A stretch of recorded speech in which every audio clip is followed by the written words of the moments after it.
Queridos amigos, buenas noches. En la Radio del Misterio también tenemos nuestro particular clásico.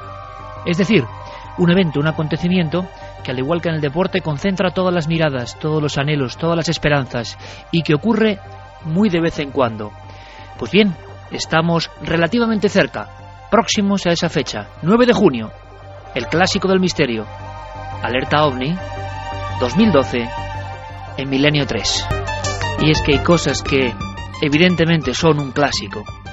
Todo comenzó en 1979, Antonio José Alés, el maestro de las alertas OVNI, después muchísimos compañeros, nosotros mismos, en el 2004, hace ya 8 años. Y ha llegado el momento. El año es simbólico, la temporada, sin duda a nivel personal, la mejor de nuestras vidas, por muchos motivos, por uno en principal. Pero lo que está muy claro es que los medios que tenemos hoy en día, y sobre todo el entusiasmo, van a hacer de esa noche del 9 de junio algo alquímico, porque veréis, es como desempolvar las antiguas emociones, el latido cósmico, algo quijotesco, perseguir ovnis, desde luego, pero ¿cuántas decenas de miles de cámaras, de ojos electrónicos y de ojos humanos lograremos congregar? ¿Cuántos estáis dispuestos a participar en esta experiencia única e inolvidable? Da igual tu región. Habrá en muchos puntos amigos de este programa, amigos de toda la vida, amigos que con el mismo entusiasmo, la misma pasión, la misma forma de sentir las cosas, estarán en algunos lugares, cerca del mar, cerca de la campiña, cerca de la llanura, en las montañas, y en esos lugares podréis acudir, siempre con el respeto, siempre con ese anhelo, siempre con la forma de ser que habéis demostrado a lo largo de 10 años. ¿Qué mejor forma, amigos, pienso yo, de celebrar eso? Una década en la radio ininterrumpida, todos los fines de mi semana con vosotros, una larga labor, y os queremos agradecer toda esa compañía. ¿Y cuál es el clásico? ¿Cuál es la forma? ¿Cuál es la manera? Pues una alerta OVNI. A mí me parecía algo, sinceramente, que quizá ya, haciéndolo una vez, ¿para qué repetir? Y pasaban los años, y la gente nos decía, Iker, ¿cuándo una alerta OVNI? Pues quizás sea el momento, pero va a ser, os lo aseguro, todavía mucho más auténtica. ¿Y por qué va a ser más auténtica? Pues muy sencillo, imaginaos que cualquier persona, por ejemplo, Enrique Chazarra, que estará en el balcón de La Rioja, en el puerto de Herrera, en Álava, observa algo, con la gente que está allí. Ese algo se puede grabar directamente con el móvil. Ese algo podemos recibirlo en tiempo real. En nuestra sede central de datos, diremos el lugar, en nuestra sede central de datos, nosotros iremos rebotando toda esa información. Y los tentáculos del mundo, los tentáculos de la red, la radio, la red y las redes sociales unidas, emitirán y harán eco de esa información. Podremos veros de alguna forma en esos lugares. Podremos saber cómo está la noche en ciertos sitios. Podremos comprobar con nuestros ojos en un experimento multimedia, yo creo que jamás realizado, si hay un planeta, un satélite que nos confunde, y podremos corroborar los datos. Y podremos, si hay algo anómalo, observarlo. Porque esa noche del 9 de junio, decenas de miles de cámaras digitales, porque la diferencia es que hoy uno es una central informativa y puede enviar esa información, decenas, ¿por qué no cientos de miles de cámaras digitales estarán vigilando los cielos de todo el espacio? Si hay algo más allá de lo físico, lo tangible y lo explicable, si esas señales pueden darse, es la noche ideal, la noche perfecta, la noche en la que más vigilantes va a haber, con los medios nunca soñados, con la posibilidad de intercambiar toda esa información en tiempo real, de cotejarla entre todos. Va a ser la alerta más común que nunca. Vamos a investigar de verdad a fondo, vamos a hacerlo entre todos. Y me diréis, ¿y dónde puedo acudir? Pues muy bien, si tú estás dispuesto, amigo o amiga de Milenio 3, tenga la edad que tengas, con tal de que poseas esa ilusión que no se haya marchitado en ti, vamos a ir dando punto por punto en las redes sociales. Toda la información la tenéis en ikerjimenez.com, como siempre. Guillermo León al mando del mundo digital. Vamos a ir dando los puntos donde esos amigos van a estar de vigilancia. Esos puestos avanzados, esos puestos de corresponsalía donde podéis acudir. Pero también, por supuesto, desde cualquier otro rincón, si no podéis ir a estos sitios, podéis hacer vuestra propia alerta OVNI. Prismáticos preparados, móvil preparado, y posibilidad de ponerse en contacto con nosotros de inmediato, por un mensaje, por un mail, por un muro de Facebook, claro que sí. Lugares importantes, los damos ahora mismo. Es la primera información sobre la alerta OVNI, alerta mundial OVNI en la SER 2000. Puntos de encuentro, vamos a llamarlos así, red de corresponsales amigos. Atención, por favor, tomad nota. Enrique Chazarra estará en la zona de Álava. Todos los lugares que se han elegido son especiales. Todos los lugares tienen una historia, Todos los lugares tienen un porqué, no son cualquier lugar.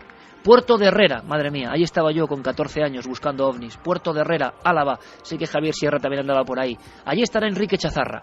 Alberto Cerezuela estará en la zona del Cañarete, en Almería. Luis Rodríguez Bausá estará a las afueras de Toledo. Daremos muchos más datos, mucho más precisos la próxima semana. Tomás Hijo estará en un lugar como Las Batuecas, en la provincia de Salamanca, zona ovni por excelencia, zona mítica y telúrica.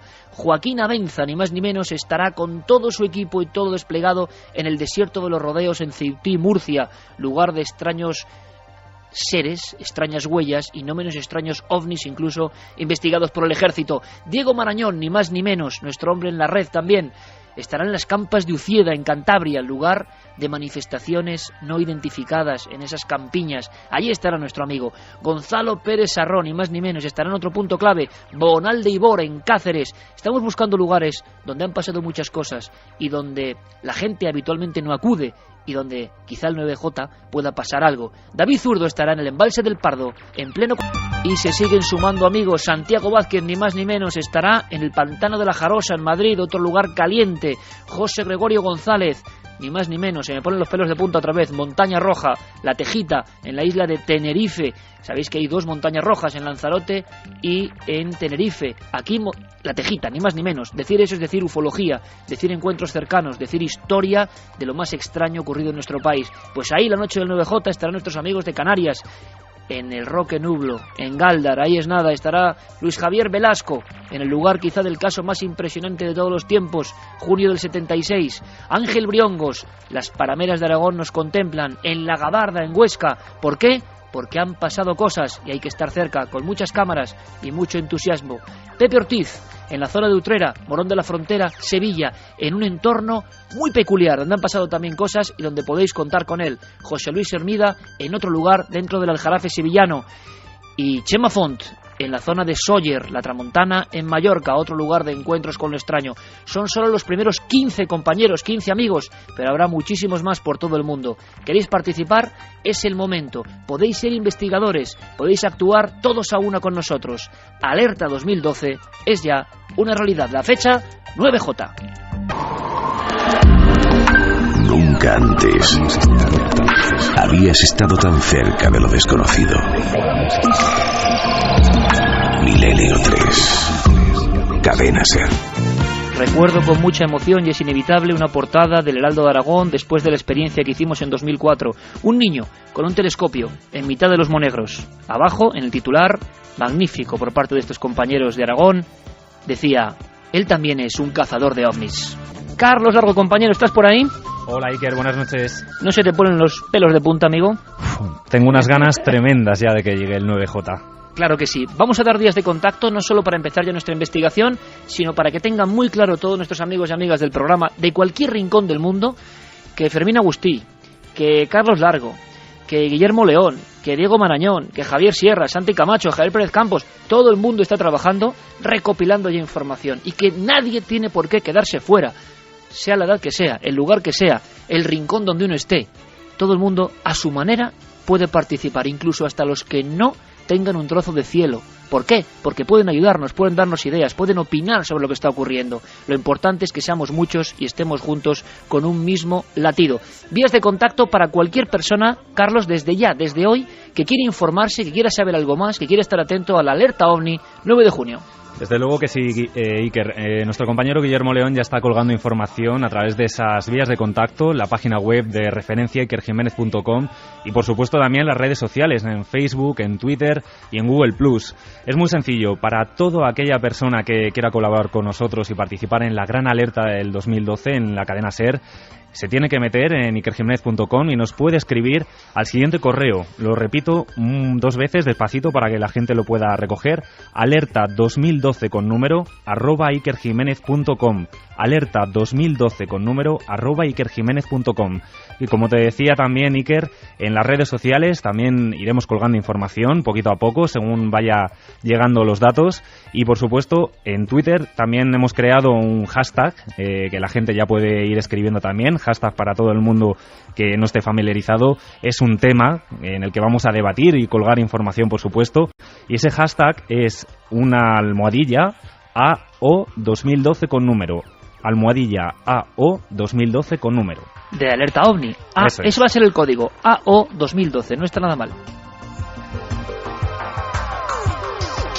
Tenemos un caso impresionante, Carlos, pero vamos a esperar hasta después del informativo para empezar con toda la historia de nuevos casos de supuesta reencarnación. Os va a apasionar. Lo que trae Javi Pérez Campos es impresionante, pero yo quiero estar estos 10 minutos, es de rigor, es de ley, hasta que lleguen las noticias, vamos, como mandan los cánones, aquí en la SER, hablando con nuestros amigos y presentando ya. ¿Me decías algo, Carlos? Sí, hemos puesto además, relacionado con ese tema que vamos a contar hoy aquí en Milenio 3, una encuesta en ikerjiménez.com que es: ¿creéis en la reencarnación? Y hemos dado, como siempre, dos opciones, el sí y el no. Ahora mismo el 54% de los votos opina que sí creen en la reencarnación. Pues eso va a ser después de las noticias, Carlos. Eso es, y un pequeño sorteo también que vamos a hacer hoy de nuestro compañero Javier Pérez Campos, que acaba de publicar el libro 2012, Los enigmas del apocalipsis maya, de la editorial Oberón del Grupo Anaya. Así que muy atentos y participad a través de las vías de contacto. Un gran libro, además pone 2012.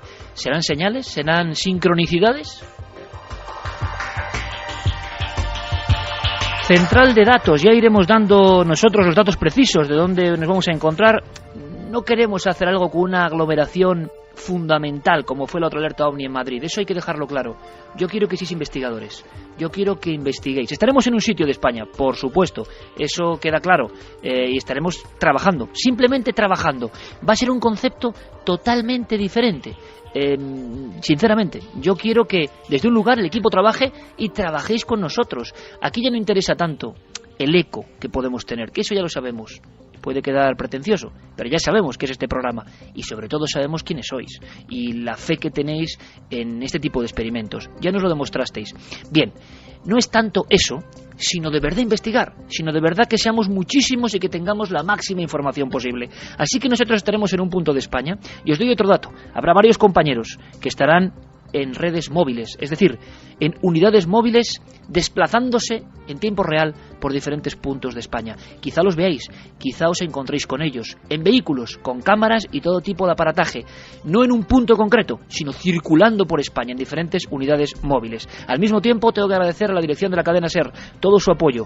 Habrá unidades móviles en muchos puntos de esta red de amigos, pero sobre todo estoy seguro que muchas personas, por cuenta propia, tendrán sus lugares predilectos, querrán estar a solas y nos interesa, porque con un simple móvil pueden ser corresponsales de esta gran alerta OVNI, de esta gran red de sueños. Javier Sierra, compañero, buenas noches. Muy buenas noches, Iker. Cuando uno lanza estas palabras a través de la radio 8 años después, pues chico, siente algo que está muy profundo, siente algo que es la autenticidad del fenómeno OVNI, que nos ha marcado profundamente, que puede gustar más a unos o a otros. Y uno piensa, bueno, una alerta OVNI. Y de repente cuando se mete en el fregado, cuando dice 10 años, vamos a celebrarlos, pero por todo lo alto, pues siente un latido que yo sé que tú comprendes mejor que nadie. Bueno, comprendo y además participo de él, pero fíjate, no solamente eso, sino que yo creo que lo que estamos haciendo es provocar. Provocamos a los que nunca han vivido una alerta OVNI, que también los hay y que van a tener la primera ocasión en su vida de coordinarse con miles de personas en todas partes del mundo para vigilar los cielos, y provocar también a aquellos que han vivido otras alertas, que han sentido esa emoción de encontrarse de repente lejos de la civilización, debajo del mayor espectáculo que existe, que es el universo, y poder sintonizar con él. Lo de menos va a ser si vemos o no vemos cosas en el cielo. Lo demás va a ser que vamos a poder poner los ojos en el infinito, Iker. Madre mía, cuando lancemos con toda la fuerza del mundo, con miles de personas unidas, estas músicas, por ejemplo, hacia el espacio, como una llamada, sin ningún rubor, porque yo creo absolutamente en el fenómeno OVNI, creo que existe, no sé bien qué es, pero creo que existe y que es capaz de cambiar vidas, y encima para bien. Y ojalá haya muchos niños que se emocionen con el tema, que deriven hacia la astronomía, o no, o hacia la ufología, o hacia ver la naturaleza, y sobre todo nunca olviden esa noche con sus padres o sus amigos. Yo sé de unos cuantos niños que van a vivir esta experiencia especial. sí, de verdad que sí. Santiago Camacho, comandante, ¿cómo estás? Buenas noches, Iker. Pues emocionado y a la expectativa de toda esta operación, de este inmenso operativo que vamos a poner en marcha, porque, como muy bien has dicho, va a ser por primera vez un acontecimiento que ha sido una noche de los transistores durante décadas, pero esta vez va a ser distinto. Esta vez va a ser una noche de los transistores, va a ser una noche de los ordenadores, va a ser una noche de los teléfonos móviles, de las cámaras digitales, de las redes sociales. Y la verdad es que la magnitud del experimento es completamente inédita. Vamos a tener la oportunidad de tener información a tiempo real de todo el mundo, en todo el mundo.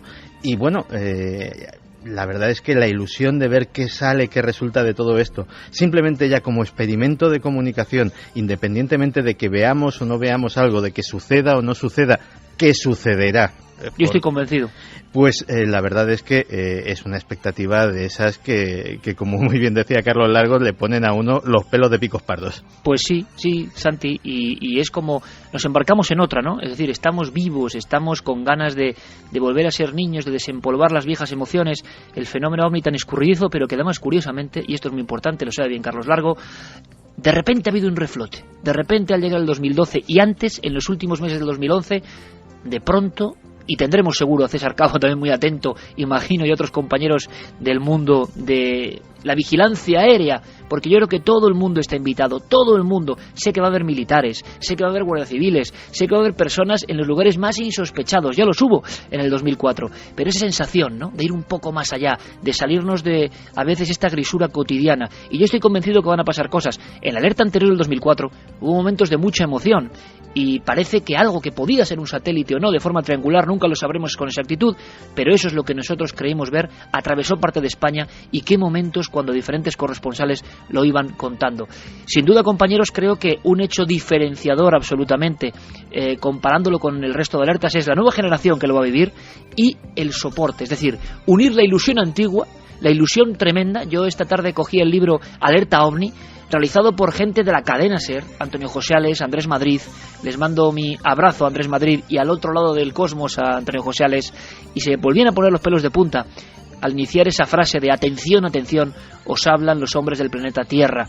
Una sensación, la radio como posible antena receptora de algo que es un misterio irritante, fascinante y alucinante como pocos. Pero, compañeros, yo creo, para concluir, que precisamente, ya no solo la tecnología, sino algo que yo observo desde el desconocimiento, que es la capacidad de la gente, de los amigos y amigas que están ahí fuera, de intercambiarse información, de reagruparse, de hacer su propia alerta. Yo, Iker Jiménez, no les puedo decir cómo tiene que ser su alerta. La alerta OVNI 2012 del 9J va a ser la que quiera cada uno, porque lo que está demostrando la gente también, la buena gente de Milenio 3, es que saben abrir espacios de debate, que saben agruparse. Habrá un montón de grupos, entre comillas, apócrifos, y gracias a Dios, que estarán en diferentes lugares porque ellos han quedado así y porque no les gusta, no les conviene, no quieren ir al grupo que nosotros designemos. No pasa nada. Cuantos más grupos, por la cuenta y riesgo de la gente, mucho mejor. Javier, Santi, esa es la gran diferencia, que la tecnología nos da unas posibilidades de imagen, por ejemplo, que convierten el espectáculo en algo que ya no es ni radio, ni tele, ni redes sociales. Ya no sé ni lo que es como todo junto. Y no solo eso, sino que estamos a muchas semanas vista todavía del evento, lo cual les está dando a todos nuestros oyentes la oportunidad de empezar ya a coordinarse, de empezar a decidir qué lugares son los idóneos para hacer esa observación, con más personas o con menos, con más equipo o con menos, en fin, la ocasión única, excepcional, de poder crear un gran, yo creo que inimaginable equipo de trabajo. Vamos a hacer una cosa, esa es la clave, Javier, y una vez más tú siempre das en ella, equipo de trabajo. Es que no queremos hacer un programa, yo voy a ser muy sincero, como creo que siempre lo soy. Hay emociones en la vida imborrables. Esa del alerta 2004 fue tan fuerte que por eso no hemos querido repetir algo para hacer algo muy similar. Había que esperar un momento clave, una fecha clave. 8 años hemos tardado, 8 años, y creo que hemos aprendido muchas cosas. La técnica es mejor, el equipo está a tope, la gente que congregamos todo esto creo que somos como una familia, fuera y dentro de los micrófonos, y hay muchas ganas, pero había que hacerlo en el momento exacto. Y yo pienso que tú has dado la clave, y esa va a ser una clave diferenciadora.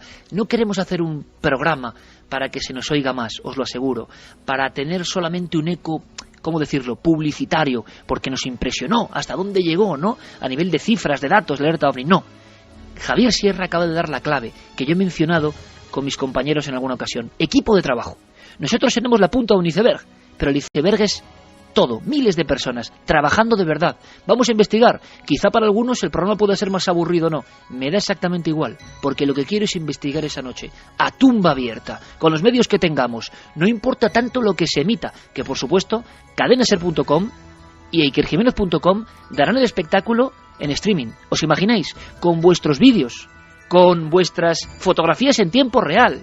Eso es algo increíble, eso nunca ha pasado. Pero lo que queremos es investigar si existen los ovnis y si les da a la inteligencia que hay detrás de los ovnis por pasar cerca de nuestro planeta, de nuestros ríos, de nuestros mares, de nuestras playas, de nuestros campos.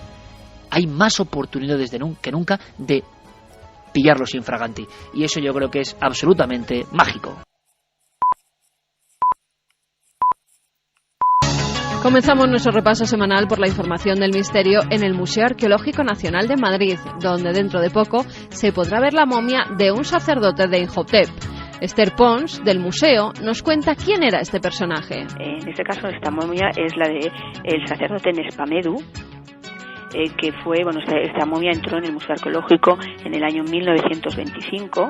Es una momia, de una persona que tiene alrededor de unos 55 años, 60 más o menos, y está cubierta por varias capas de lino y decorada con cartonajes. En principio son 5, un cartonaje dorado, policromado y dorado. Y lo que hemos hecho es llevarla al Instituto de Restauración. La restauración ha consistido en la limpieza mediante aspiración, el reintegrado de las roturas y el consolidado de las vendas y el sudario, además de la cobertura de las zonas más deterioradas con tul de seda. El cuerpo del sacerdote fue vendado y recubierto con cera de abeja y resinas aplicadas en caliente, y se sabe que con las manos, ya que se conservan algunas huellas en la superficie. ¿Pero en qué época vivió y cómo llegó hasta el Museo Arqueológico? Él vivió en época tolemaica, más o menos sería entre el 332 y el 30 antes de Cristo, y había sido encontrada en Saqqara, aunque exactamente no se sabe en qué lugar de Saqqara. Y la de 1925, don Ignacio Bauer al Museo Arqueológico Nacional. Y miramos hacia el espacio porque la sonda Cassini nos ha traído sorpresas esta semana. Los astrónomos se quedaron de piedra al ver una imagen de Pan, una de las muchas lunas que orbitan alrededor de Saturno. Hasta ahora no había podido ser fotografiada, ya que estaba oculta dentro de los anillos del planeta, pero lo que más ha sorprendido a los estudiosos es que su forma recuerda a la de un ovni. Junto con Atlas, otra luna de extrañas formas, miden apenas unos 20 kilómetros de polo a polo y tienen un extraño abultamiento en sus zonas ecuatoriales, lo que les confiere el extraño aspecto de platillo volante. Hace unos días la policía brasileña detuvo a 3 personas que habían secuestrado, asesinado y descuartizado a varias mujeres para después hacer empanadas con ellas. Las investigaciones comenzaron cuando utilizaron una tarjeta de crédito de una chica desaparecida. Al llegar a la vivienda de Jorge Negromonte, se encontraron con un libro que había titulado Revelaciones de un escritor. La policía acabó en el patio y se encontró con los restos mortales de 2 mujeres, aunque se sospecha que acabaron con la vida de otras 5. Al parecer, pertenecen a una secta. Este trío de caníbales, un hombre y 2 mujeres, pertenecen a una secta denominada El Cartel, que se ha impuesto como misión purificar el mundo y reducir la población de personas malas. El trío de caníbales admitió haber captado a las mujeres con promesas de trabajo. Y en Grecia, un equipo de arqueólogos ha descubierto una parte desconocida de la corte Paladión de la antigua Grecia. En este lugar, que funcionó en Atenas desde el siglo IV a.C. hasta el periodo romano, juzgaban homicidios accidentales. El edificio estaba formado por una galería en forma de 3 lados, donde descubrieron numerosos trozos de urnas y la base de un podio que estaba apoyado sobre 4 patas de león, que era donde se sentaba el presidente de las sesiones. A poca distancia de la corte Paladión se encontraba la corte Delfinio, que juzgaba los homicidios justificados, es decir, los cometidos en casos de adulterio o en tiempos de guerra. Pero ¿cómo se realizaban aquellos juicios? Eugenio Gómez, que es arqueólogo y licenciado en Filología Clásica, nos lo cuenta. El sistema ateniense de juicios se basaba en una norma, que uno podía juzgar y ser juzgado, y por lo tanto los ciudadanos podían votar respecto a otros ciudadanos. Y eso lo hacían mediante unas urnas de piedra, en las que iban depositando votos, en general metálicos, que eran preparados para el sí o el no, 2 urnas paralelas, en las que iban depositando los votos, los síes en un lado y los noes en otro. Y luego se contabilizaban, por supuesto. Eso es muy interesante, porque lo que se puede ver en Atenas ahora, que tienen en el Museo del Ágora, justo debajo de la Acrópolis, son los votos, hay una urna también, el sistema por el cual elegían a los jueces, pero ya no se puede ver en ningún sitio, porque no hay un monumento antiguo en Atenas que pudiera recibir las visitas. Es todo. La semana que viene, mucha más información aquí en Noticias del Misterio.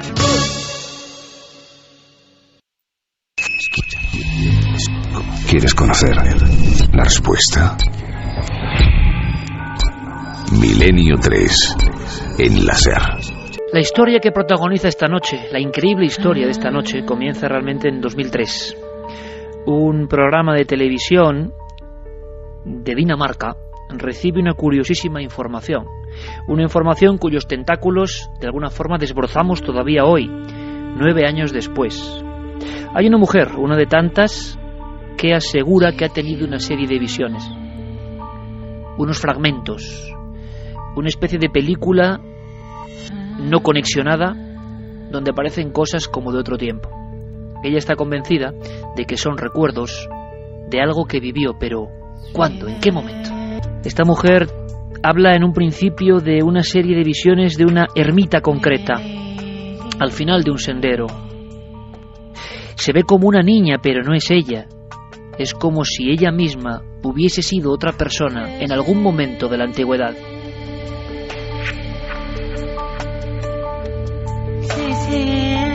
Las visiones de esta mujer son muy precisas, no son cosas difusas ni nebulosas, son claras como la piedra de un molino situado al lado de un río. Y después, muy importante, una palabra: Nieva, Virgen de Nieva.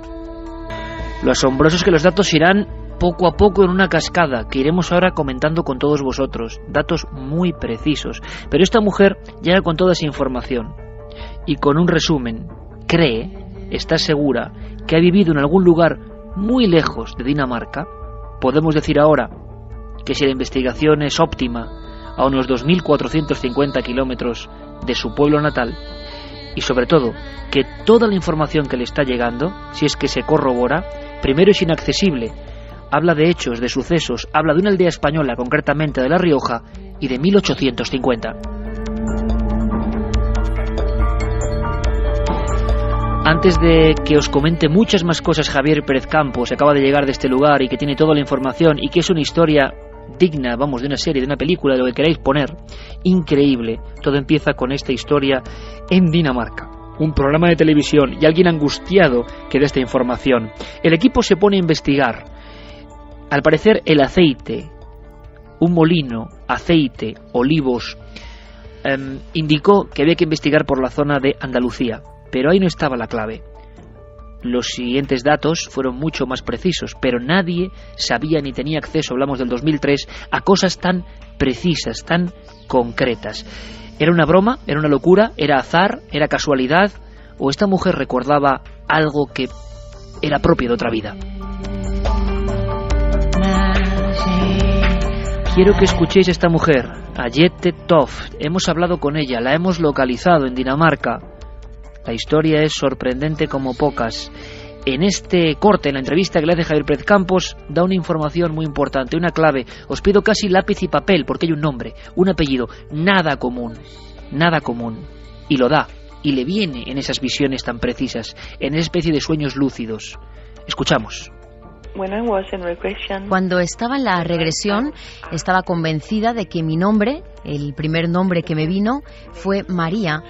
Pero no quería decir María, porque en mi pasado, en mi actual vida, cuando era pequeña, me solían decir que debería llamarme María. Así que cuando mi primer pensamiento durante la regresión es que mi nombre es María, pienso, no puede ser correcto. Dije algo más, pero el siguiente nombre es Beamonte, dije, y era correcto.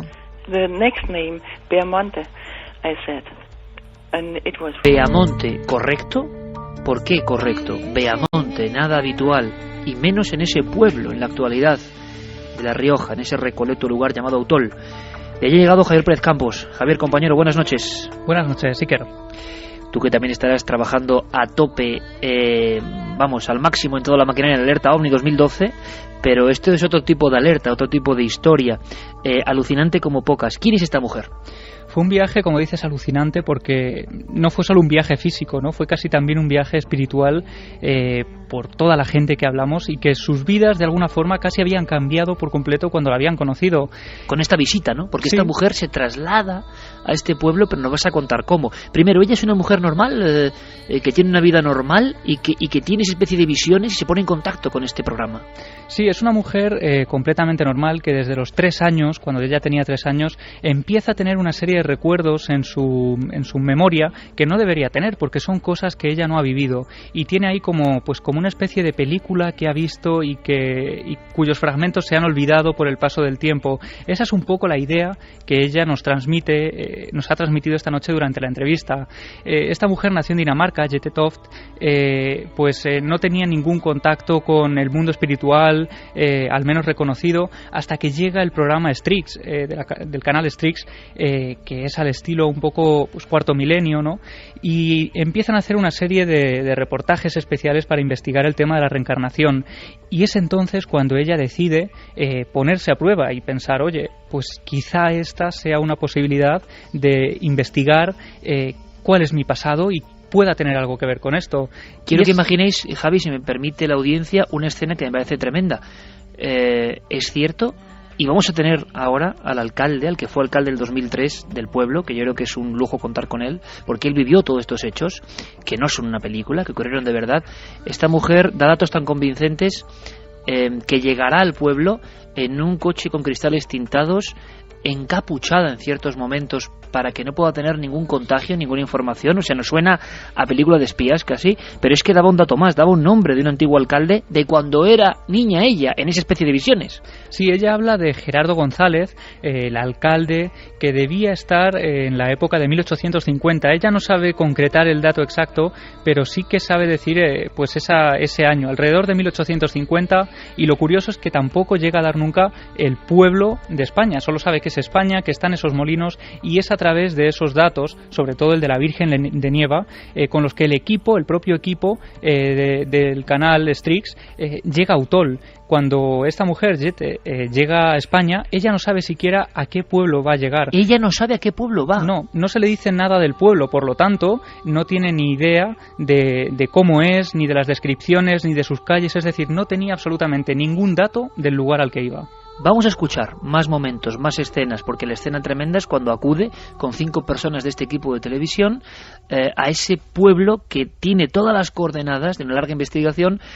Virgen de Nieva tiene algo que ver, el molino tiene algo que ver, tiene que ver un Gerardo González que efectivamente fue alcalde en esa época remota, pero claro, encima ella dio un nombre nada habitual, que a nadie le sonaba, Beamonte. Escuchamos de nuevo a esta mujer protagonista de esta historia sencillamente indefinible. Yo lo recordaba como en una pequeña película o algo así. Recordaba cosas del río, del paisaje, las iglesias y algunos nombres. Mi propio nombre, el nombre del alcalde y algo de cómo hacer aceite de oliva.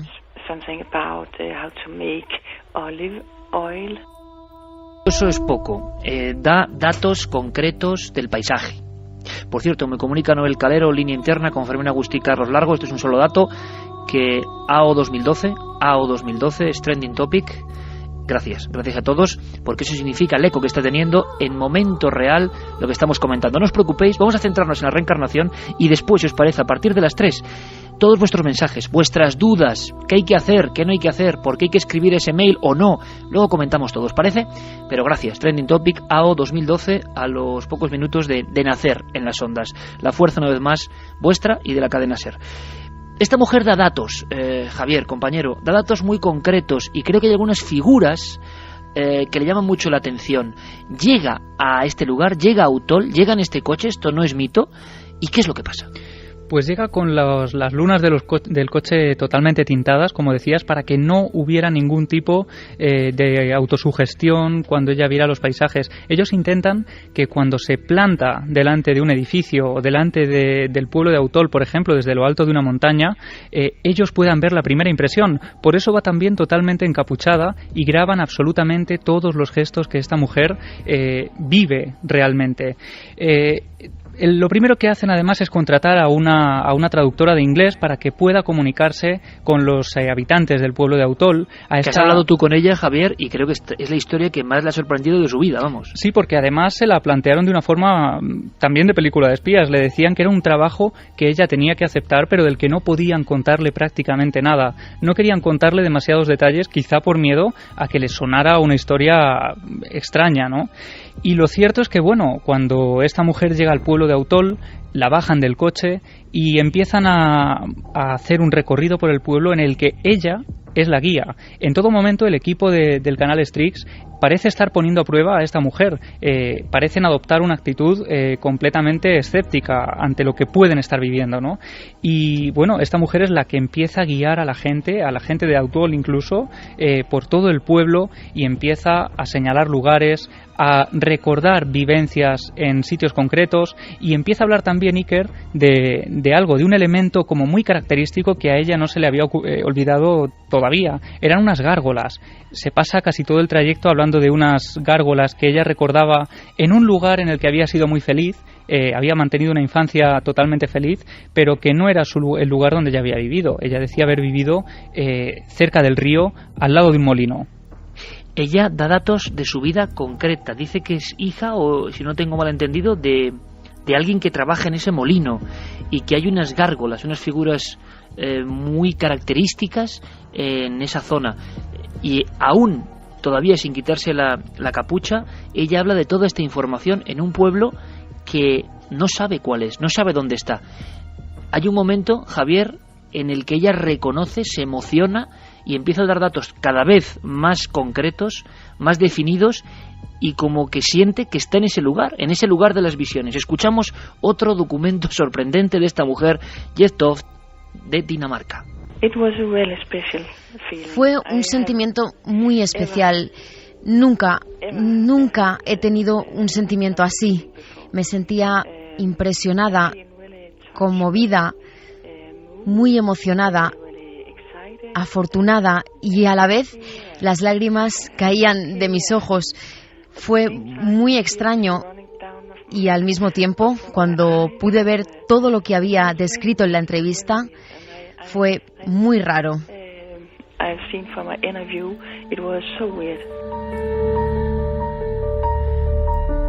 Javier, las piezas, por increíble que parezca, empiezan a encajar. Esos datos, Gerardo González, esa época, esas fichas temporales, esas gárgolas, esa Virgen de Nieva, todo empieza de verdad a salir a flote.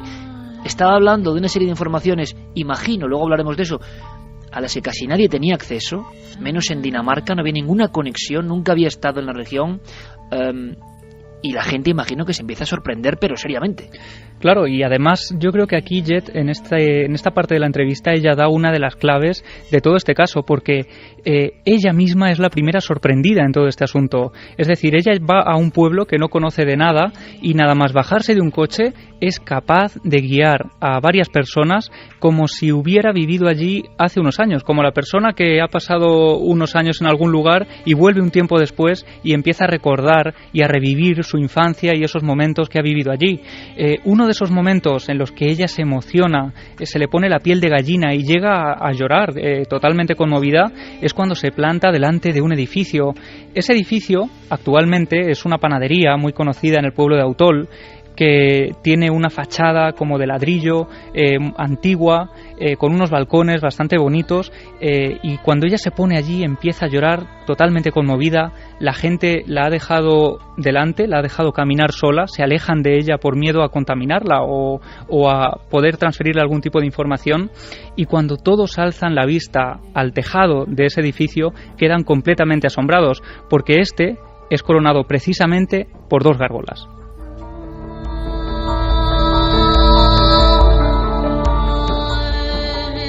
Imaginamos al archivero, al cronista, cuando corrobora y comprueba y busca que ese Gerardo González no es fantasía, Javier, sino que existe y era alcalde de Autol. Sí, eso es un trabajo que se realizó unas semanas después de que ella estuviera allí, porque no se pudo coordinar todo a la vez, como es lógico, y de pronto, cuando esos datos empiezan a salir a la luz, la gente se queda totalmente asombrada. El dato de Gerardo González, alcalde en 1850, es cuanto menos asombroso, pero es que hay muchos más, y tenemos aquí, encima de nuestra mesa, pues esos documentos oficiales e históricos que parecen corroborar una vez más la historia de esta mujer danesa que decía haber vivido en el pueblo de Autol. Y que daba un nombre muy concreto. Pero antes de saber más y antes de hablar incluso con Valentín Jiménez, que asistió de forma privilegiada a toda esta escena, que parece increíble, pero que es real, que ocurre, alguien a casi 3.000 kilómetros llegaba con una historia que ni siquiera imagino que los lugareños podían conocer, una historia de 150 años antes, pero ocurren cosas como edificios concretos, describir edificios como estaban antes, y que luego, yendo a los archivos, resulta que estaban así. Escuchamos de nuevo a esta mujer del misterio, la señora Toft. Podía reconocer algunos de los olivos, y cuando los tocaba, los reconocía de cuando era pequeña, y fue muy especial deslizar mi mano por el árbol y pensar: he hecho esto antes, en el mismo sitio y en el mismo árbol.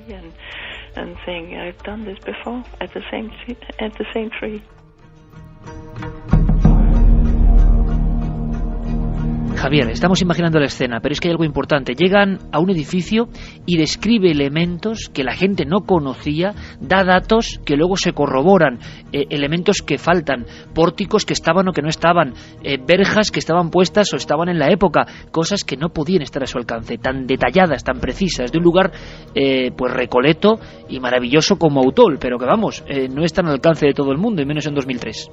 No, e incluso tenemos que decir, Iker, que en 2012, yo antes de salir de viaje hacia allá intenté conocer un poco más de la historia de este pueblo, y tengo que decir que incluso hoy es complicado acceder a imágenes de todos los lugares y edificios de este pueblo.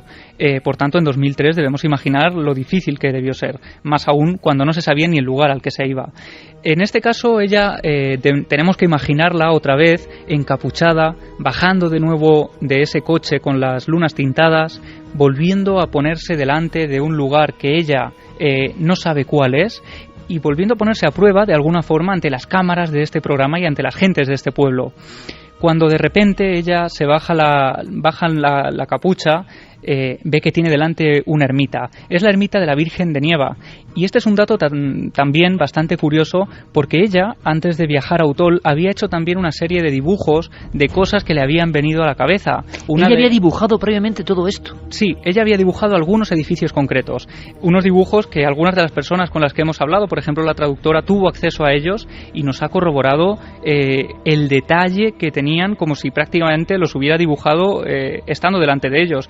El ejemplo es este, la ermita de la Virgen de Nieva es uno de los edificios que ella había dibujado y se corresponde completamente con un camino muy particular, con otra serie de características muy peculiares de esta ermita, y sobre todo se queda sorprendida porque hay un elemento que parece chirriarle. Ella dice: sí, yo recuerdo este lugar, lo recuerdo a la perfección, pero hay algo que no me encaja, y es un pórtico. Este pórtico que hay aquí delante no lo recuerdo, no cuadra bien con la imagen, con ese recuerdo que yo tengo. Entonces todos se quedan sorprendidos y le dicen: bueno, es que ese pórtico lo hemos puesto hace escasos 10 años.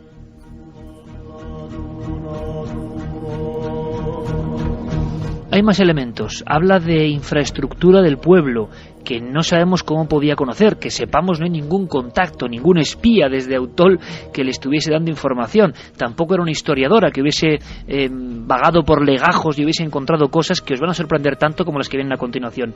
Antes de eso, un detalle más.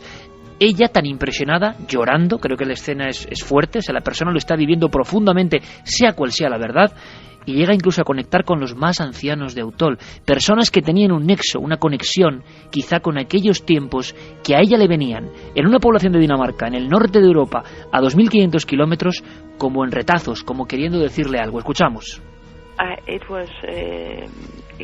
Fue muy emocionante para mí conocer a la mujer más mayor de Autol. Entonces tenían 95 años. y fue muy especial porque sus padres habían vivido allí a la misma vez que yo lo había hecho y estaba muy conmovida al verme. Así que cogió mi mano y mirándonos a los ojos, con lágrimas en ellos, y cuando me iba, dijo en español: de hoy en adelante iré a la iglesia cada día.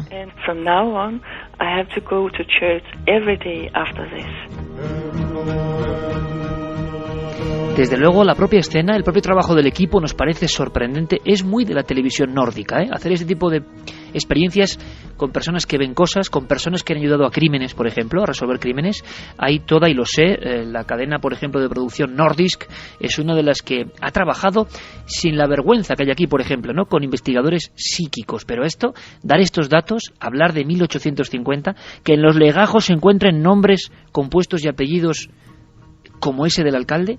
Bueno, cuando llega un bombazo es importante, clave, es cuando se revisan legajos concretos en busca de esa clave. Beamonte, que no es un nombre nada habitual. ¿Qué se encuentra? Bueno, Carlos Cala nos lo lee, nos lo cuenta. Hay muchos más archivos e informes, pero son de este tipo y de verdad que nos dejan sin palabras, porque esos términos concretos y nada habituales, ya no existe ese apellido en lo que es el pueblo o la zona, ni es una raíz heráldica normal, pero sí en aquella época, al parecer, había personas muy concretas, tampoco eran muchas, muy concretas, unas niñas. Esto es increíble. Escuchamos directamente el acta y luego Javier nos da más datos. En el día 10 de enero de 1826, yo, don José Manuel López, presbítero con licencia del señor cura propio de su iglesia parroquial de San Adrián, bautizo solemnemente a una niña que nació el mismo día, entre 12 y 1 de la tarde, según declaró la comadre, a quien puse por nombre Nicanora, hija legítima de Luis Beamonte y María Pascual. Abuelos paternos: Antonio Beamonte, natural de la villa de Vozmediano, y Josefa Borbón, natural de la ciudad de Alfaro, obispado de Tarazona, como también lo es el padre de la niña. Maternos: Juan Manuel Pascual y Josefa Pérez, naturales de las villas de Quel. Fue su padrino José Martínez, de esta vecindad a quien advertí del parentesco espiritual y demás obligaciones de que damos fe. Un bautizo, Beamonte, unas niñas y 10 de enero, no está nada mal. Javier, ahí está la historia de unas chicas, porque parece que hay varios elementos. Aparece sin lugar a dudas, aunque ese apellido de alguna forma morirá poco después, Beamonte. Sí, este es la partida de bautismo de Nicanora Beamonte, pero Jet decía que se llamaba, o que recordaba haberse llamado María Beamonte. Lo sorprendente, Iker, cuando la gente, tenemos que imaginar en esos archivos parroquiales, investigando desde 1700 casi todas las partidas, una a una, hasta que llegan a esta, Nicanora Beamonte, les deja sorprendidos el apellido. Pero ¿qué ocurre cuando 2 años después, 14 de septiembre de 1828, aparece una nueva partida de bautismo cuya protagonista, entre comillas, es precisamente María Beamonte? Una cosa más, ¿por qué no escuchamos a Víctor Ruiz Soldevilla, Javier? ¿Quién es? Sí, Víctor Ruiz Soldevilla pues es un historiador, un cronista de la zona, con el que estuvimos hablando también durante bastantes minutos, porque él, como cronista del lugar, tuvo que corroborar muchos de los datos que dio Jet durante su visita a Utol. Por ejemplo, algunos más de ellos, y que nos parecen bastante curiosos, es cuando Jet habla de que, con la boca pequeña, ella dice que recuerda haber ido a la escuela solo los domingos. Es un dato que a ella incluso le sorprende, porque, bueno, es bastante extraño, ¿no? Lo normal es ir de lunes a viernes, digamos. Pero es que esta persona, Víctor Ruiz, es el que, después de investigar y mirar sus libros históricos de aquella época, descubre que precisamente en torno a 1850, pues todos los pequeños, los jóvenes del pueblo, solo podían ir al colegio los hijos de los más pudientes. En el caso de Jet, si hacemos caso a su versión, ella era hija de un molinero. Y ocurre algo muy curioso. Precisamente los domingos, que es los días en los que se daba catequesis, los sacerdotes aprovechaban para que esos niños más desfavorecidos o más humildes pudieran tener acceso a otro tipo de conocimientos, tipo matemáticas, lengua, historia, y es entonces cuando se aprovecha los domingos para dar clase también a esos niños más humildes. Escuchamos al cronista oficial de la zona. Beamonte, en principio, es un apellido que no existe en este pueblo ni en esta zona incluso, no es de aquí, ¿no?, originario. Entonces eso nos puso un poquitín sobre aviso, en el sentido de que aquello podía ser, digamos, una broma, por llamarlo de alguna manera, ¿no? Pero bueno, ¿cuál es nuestra sorpresa cuando comprobamos en el libro de bautismo del ayuntamiento, de la iglesia, comprobamos que efectivamente en el año 1826 figuraba, concretamente el 10 de enero del año 1826, figuraba que había nacido una niña que se llamaba Nicanora Beamonte. Y poco después, María Beamonte. En fin, con esto se hace una buena novela, evidentemente. Lo que pasa es que ha ocurrido de verdad. Y bueno, para protagonista de esto, Javier, compañero, y quiero agradecerle el enorme esfuerzo, imagino, 2:31 de la madrugada. Allá había un alcalde, en Autol, que es una próspera localidad de una zona que es maravillosa, además llena de leyenda, llena de misterio, llena de buen llantar, llena de grandes parajes. Seguro que hay mucha gente, el 9J, vigilando los cielos de toda esa zona que conocemos muy bien además. Pero allá había un alcalde, Javier, presente en todo esto. Sí, es Valentín Jiménez, que estuvo presente en todo aquello y que fue además una de las primeras personas que descolgó el teléfono para ser conocedor de esta extraña historia. Yo creo que él nos puede contar muy de primera mano, porque además vivió con esta mujer todos esos trayectos que realizaron para ponerla a prueba y bueno, quedó bastante asombrado. O sea que asistió a toda esa escena que hemos comentado de un coche. Imaginad, por favor, si no nos equivocamos o no están mal nuestros datos, porque hay muchos protagonistas, la traductora, los cronistas, que acuden a esa investigación, muy bien montada, por cierto, por el programa danés, cristales tintados, capucha para no saber uno dónde se encuentran, ni tener ninguna información, y empiezan a surgir los datos. Yo no sé si los compañeros tenemos vía directa con Valentín Jiménez, que era alcalde de Autol, de esta localidad, en el 2003, donde todo ocurrió, donde todo comenzó, en el instante en que todo empezó. Valentín, buenas noches. Hola, buenas noches. Valentín, ante todo, disculpas, muchísimas gracias por atendernos, pero creemos que era importante que tú, que fuiste autoridad en ese instante y estuviste presente en todo esto, pues hablase con nosotros. Así que muchas gracias por atendernos, Nada, es un placer, a vuestra disposición. Oye, Valentín, ¿esto es posible? Tú fuiste una de las primeras personas, como mando en el pueblo, que recibes la extrañísima llamada de un equipo de televisión danesa, que ¿qué te cuentan? ¿Qué te dicen? Bueno, pues curiosamente estaba ahí en el despacho esta mañana y me comunica la chica que coge el teléfono habitualmente y dice que llama una señora me ha parecido entender que es de Dinamarca, está hablando en inglés, que quiere hablar con el alcalde. Y digo, bueno, pásamela a ver qué pasa. Y entre yo que hablo un poquito de inglés y ella nos pudimos entender y en fin, como que me decía que quería venir a Autol a investigar, a hablar, Digo, bueno, pues no hay ningún problema. Es un placer atenderla y efectivamente así fue. Se presentó un día con el equipo de televisión de Dinamarca, la recibí en el ayuntamiento, me fue explicando todas las vivencias que efectivamente y con mucho detalle estáis dando aquí en el programa y me ofrecí gustosamente a acompañarla a visitar el municipio, los sitios más emblemáticos y que ella parecía rememorar. Y bueno, fue una jornada bastante interesante y la verdad es que yo nunca había pensado que la reencarnación podía existir, pero bueno, digo, una vez que te toca un caso de esto, y dice, bueno, pues la verdad es que algo debe haber. Valentín, una cosa muy importante, y gracias por contarlo con esa claridad, ¿no? Para que todos nos hagamos eco de esto. Aquí hay una cosa que ya de inmediato no concuerda muy bien. ¿Era ella la persona que te llamó, tú crees, o alguien del equipo de televisión? Porque, según nos comentaban, ella no tenía información de que iba directamente a Autol. ¿Pudo saberlo allí? ¿O sí que crees tú que era esa señora y tenía autorización o tenía conocimiento de que era ese lugar? Sí, yo hablé con ella, y además fue ella la que se presentó y me dijo que la experiencia que tenía y que quería venir. Y de hecho, pues yo ahí la recibí en el ayuntamiento, iba ella, no me acuerdo si eran 2 o eran 3 personas del equipo de televisión, pero sí, fue ella la que se brindó a venir y recibí en el ayuntamiento. Y entonces ella por lo tanto sí que tenía alguna información, quizá contrastada por el propio equipo de investigación danés. Ella llega hasta ese punto, hasta La Rioja, y es como hemos contado, como nos ha contado Javier, Valentín, ella recuerda cosas, no solo nombres, sino situaciones de edificios que se corresponden con la realidad. Sí, efectivamente. Vamos a ver, a mí me llama mucho la atención que ella mencione unos apellidos que los habéis citado vosotros hace un momentito.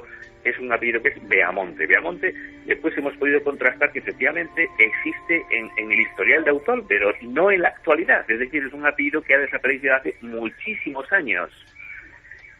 Hace mención a un alcalde que aunque Autol tiene muy poca documentación histórica, pero sí se ha podido contrastar de que efectivamente existió en 1850, pero sí que además pudimos corroborar sobre el terreno, porque, como te he dicho anteriormente, me digné a acompañarla por los sitios más emblemáticos, y ella iba recordando cositas y detalles que evidentemente a mí cada vez me calaban más. Digo, bueno, aquí esto es extrañísimo. Y sobre todo el hecho fundamental fue cuando hubo dos puntos fundamentalmente. Uno es cuando nos acercamos por la calle baja de Autol y llegamos a una casa donde existe actualmente y sigue todavía un horno de los artesanos de pan. Y es una fachada emblemática con unas gárgolas muy bonitas en el alero del tejado, y ahí nos damos cuenta de que ella sufre una transformación. Es decir, vemos que esa mujer algo comienza a experimentar, porque se queda allí ensimismada un momento, se emociona viendo la fachada de las gárgolas, y bueno, es algo que a nosotros la verdad se nos puso la carne de gallina. Después hay otro punto, sí. que se llama el Cerro de Santiago, que es una zona alta de la localidad, desde donde se ve todo el pueblo, es decir, es un paraje muy bonito. También accedimos ahí, y ahí también experimentamos que ella algo anormal está sufriendo, algo anormal en relación al trayecto normal de la mañana. Vemos también que se emociona, empieza a sentir unas sensaciones totalmente diferentes. Entonces, la verdad es que nos sentimos extrañadísimos, de verdad, y emocionados realmente por el comportamiento de esta mujer. ¿Y no volvió nunca? No. Yo le he vuelto a perder la pista a esta mujer, ya no hemos tenido ningún contacto con ella. Pues fíjate qué curioso, Valentín, porque Javier la ha encontrado en Dinamarca y seguía recordándolo con la misma emoción, casi llorando al contarlo, y como una visión que ella tenía muy clara de la niñez. ¿En algún momento tú crees que puede ser una broma, un montaje, y todo eso se va convirtiendo en una verdad al ver a la mujer en acción y al ir dando esos datos que luego vais corroborando en los archivos?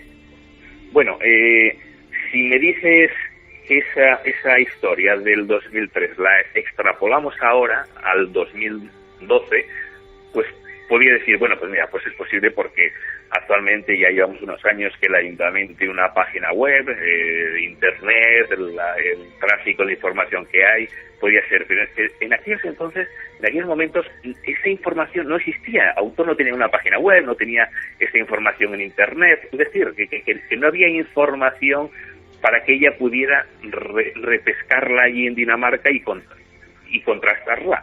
Es decir, que yo creo que aportó datos que eran significativos y que yo creo que ella no había tenido fuentes para poder recabarlos. Valentín, ¿y esto cambia la percepción de uno? Es decir, ¿es un aldabonazo en las creencias también de uno? ¿Es la visita más extraña que tú has tenido como alcalde? Ah, sí, por supuesto. Pues te digo que yo era reacio a creer en la reencarnación, y una vez que te toca una experiencia de este tipo dices, bueno, pues yo creo que algo tiene que haber, porque una persona que vive en Dinamarca, que empieza a aportar una serie de datos que después pudimos contrastar en cuanto a lo de la Virgen de Nieva. Hay dos ermitas en Autol, una que es realmente la propia ermita de la Virgen de Nieva, y hay otra que es una capilla que está excavada en la roca, en una zona de cueva que se llama, con un puente romano, que a lo mejor ahí a ella pudo inducirle a error, porque son dos capillas. Pero bueno, sí que la Virgen de Nieva tiene una ermita, y la verdad es que se aportaron datos muy concretos. Oye, y una cosa, Valentín, ¿se ha sabido qué fue de esa niña, de María Beamonte, nacida en 1826, si no me equivoco?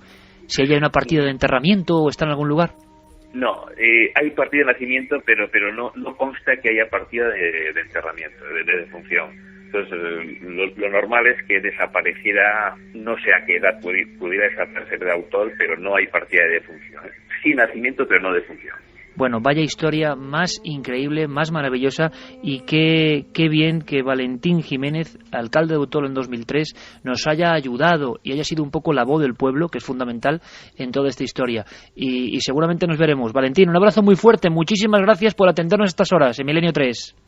Un abrazo para vosotros también y ha sido un placer. Ánimo. Igualmente, gracias. Adiós.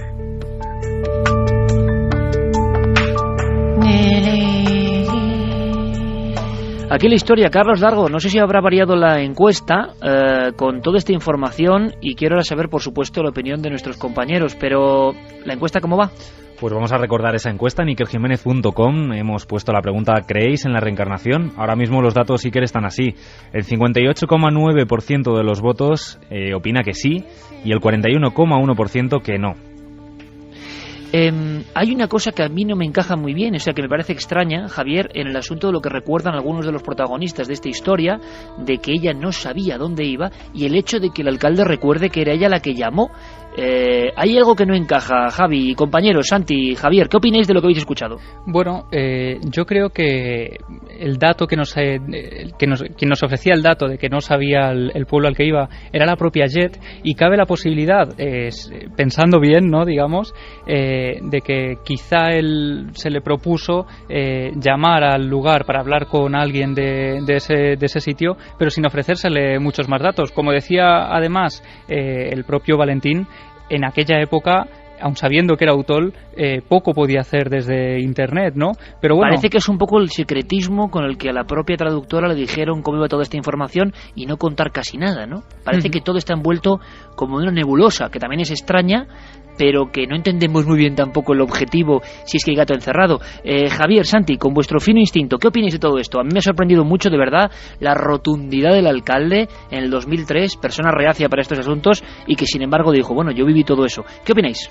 Bueno, a mí me ha causado una sensación de déjà vu, porque se parece en sus líneas maestras, evidentemente, a un caso muy clásico de la literatura de la reencarnación, que es el caso de Brida y Murphy. No sé si muchos de nuestros oyentes lo recordarán, pero en 1952 un psicoterapeuta de los Estados Unidos, Morey Bernstein, somete a hipnosis a una mujer que se llama Virginia Tighe, y de repente empieza a recordar una vida anterior en Cork, en Irlanda, en el siglo XIX. El caso es que, a raíz de la emergencia de esta información, se movilizan un montón de periodistas, de investigadores, ella misma, para ir hasta Irlanda, visitar el pueblo. Se reconocen muchos de los elementos básicos que aparecían en esas regresiones hipnóticas, donde Virginia Tighe estaba recordando su vida anterior con el nombre de Brida y Murphy, y la historia saltó a un libro, se llamaba In Search of Brida y Murphy, que fue un bestseller muy importante en los Estados Unidos de los años 50, y que quizá haya sido traducido en Noruega, no lo sabemos, pero quizá haya sido traducido en Noruega y haya inspirado también parte de esta investigación, porque se parece mucho. Es decir, la historia de una mujer que recuerda una vida anterior en el siglo anterior, y que de repente viaja a un pueblo exótico lejano para tratar de reconciliarse con sus memorias. Santi. Pues la verdad es que el caso es impresionante, y desde luego efectivamente se parece a muchos otros clásicos de la literatura de este tema. En cualquier caso, el fenómeno es muy interesante y muy digno de estudio. Yo recuerdo que Carl Jung escribía en uno de sus libros una experiencia que tuvo con un lama tibetano al que le preguntaron, bueno, pero ustedes ¿por qué creen en la reencarnación si nadie ha vuelto para explicar qué pasa después de la muerte? Y entonces el lama se sonrió y dijo, ¿cómo que nadie? Ha vuelto todo el mundo. Pues en cierto sentido, lo único que nos podría chocar o que podría hacernos desconfiar de este caso es que se trate de una adulta, porque realmente los casos más impresionantes, y hay miles estudiados, no estoy exagerando ni un poquito, miles de casos estudiados, se producen precisamente entre niños de corta edad, niños entre los 2 y los 7 años, que también son capaces de dar un nivel de detalle de sus anteriores vidas que, en el caso precisamente de tratarse de criaturas absolutamente absolutamente inocentes, es muy notable y en los casos que se ha comprobado, pues absolutamente sorprendente. Pero aquí hay cosas que de verdad, hay unos dibujos, hay un equipo que se encarga de la investigación. Al parecer, Javier, los tiros iban hacia Andalucía, o sea, hay un equipo de producción que intenta cotejar los datos y acaban en Autol, sea ella quien llame directamente, quien le obliguen a llamar para saber la investigación o no, sea como sea, acaban allí, en ese momento y con esa parafernalia. Y van recuperando, digamos, retazos de la historia. Pero como decíamos, el momento culminante es cuando se descubre que hay partida de bautismo no solo de Nicanora Beamonte, sino de María Beamonte. Pero no hemos logrado saber nada de esa niña, de su vida, de qué pasó. Ni siquiera los cronistas con los que has hablado y archiveros han logrado seguir la pista de esa niña, que sería alucinante. Claro, imagen es imposible, mediados del siglo XIX, pero sería alucinante saber algo más. Sí, ha sido una labor bastante importante la de la documentación que han hecho. Por ejemplo, Víctor Ruiz Soldevilla ha buscado también no solo a las niñas, sino a sus antepasados, a sus padres, a sus abuelos, y corrobora de casualidad una de esas sincronicidades. Tiempo después, Víctor se había olvidado de toda esta historia, y haciendo otras labores descubre un nombre, de nuevo ese Antonio Beamonte, en unos legajos donde se habla de que este hombre era un molinero de la zona. Antonio Beamonte era el abuelo paterno de estas dos niñas, María y Nicanora. Pero es que otro dato muy curioso es que en esa época, en 1828, cuando ellas nacen, los Beamonte que hay allí son prácticamente ellas dos, el padre y los abuelos paternos. Poco después todos desaparecen, se pierde la pista de estos Beamonte, y precisamente por esa razón no es un apellido que haya, digamos, cuajado en la actualidad, no es un apellido habitual allí, de hecho ni siquiera es un apellido que se haya visto en muchísimo tiempo. Nadie lo recordaba y han tenido que recurrir a esos archivos antiquísimos para poder ser conscientes de que efectivamente existió ese apellido. Ella recordaba retazos de su vida, escenas, los olivos, los lugares, las gárgolas, la ermita de la Virgen, los nombres del alcalde, la profesión de su padre, lo del colegio, pero no su vida de adulta. O sea, la transmisión que había se cortaba en cierto momento. No se sabe por qué murió, dónde murió, si tuvo hijos, nada, ¿no? No se sabe absolutamente nada. Se ha buscado en esos legajos del pueblo, pero no ha aparecido nada. Es decir, se le pierde la pista muy pronto, no hay partida de defunción, no se sabe por qué emigra del pueblo, y bueno, Jet decía que María Beamonte, si realmente fue ella, había vivido durante bastantes años. Ella recordaba sobre todo su infancia, únicamente su infancia en el pueblo, al lado del río, que recordaba que era un río de aguas bastante frías, al lado de un molino, con esa humedad y poco más. Es decir, que ni ella ni los propios investigadores que han estado siguiendo a fondo el caso han podido saber más de estas dos niñas. ¿Y por qué Beamonte, no, con ese nombre? ¿Os imagináis, compañeros, que precisamente en Dinamarca sigue la pista, que hay una especie de genealogía o transmisión por genealogía de esta historia, que esté reviviendo cosas de casi Javier a nivel genético de otras vidas? Porque de verdad me parece sorprendente, porque pensar en el otro ámbito, en el de la broma, bueno, no sé muy bien para qué o con qué objetivo hacer todo esto. Y otra cosa, la reencarnación, que yo no sé qué papel juega en el ámbito de nuestras religiones, en otras es una cosa cotidiana, pero en la nuestra, y tú has indagado, has hablado con Antonio Piñero, con especialistas, tampoco se sabe muy bien en qué instante la reencarnación pues como que se aparta absolutamente como posibilidad, ¿no? Pues la aproximación a este tema es bastante contradictoria y surgen muchos debates a ese respecto. Al parecer, bueno, evidentemente la religión judía, de la que parte el cristianismo, no contempla la reencarnación, pero hay algunas frases en el Nuevo Testamento que son un poco ambiguas. Por ejemplo, en el Evangelio de Mateo hay un momento en el que el evangelista pone en boca de Jesús ese interrogante de